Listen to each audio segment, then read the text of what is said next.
This is what will likely happen for the day on our Euro GBP. So let's start with the daily time frame trend. First thing first, we need to know the trend. And as you can see right here, market is literally trending to the down. Now, if you take a look at this, we are currently at a major level. Let's see it right here. If you know that this is a major level, right? So we once had rejection from this level, right? Market give us a rejection, right? Then market did give us another rejection here, which means market to bounce up, right?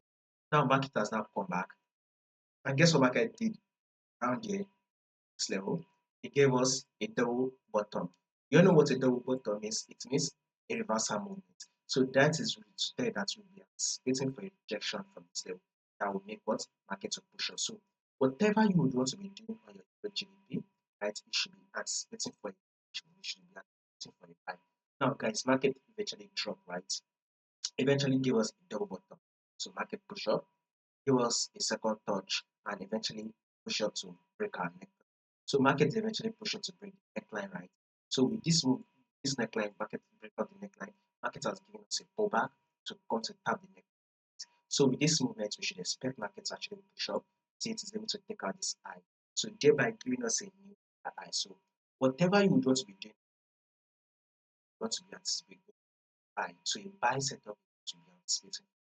Bullish move is what you should be expecting. Now let's do that to the forward time. So the forward time. So we've gotten a multiple rejection right here. Now this is a sell, right? The market gave us to retest this neckline. Now we should expect market to bounce up. Okay. So a bullish move is what we are going to be expecting for the journey. Okay. If in case market drop and change its movement, I'll make sure I do the opposite and I'll make sure I let you guys to know what you should be expecting next. So make sure you subscribe in order for you to miss out.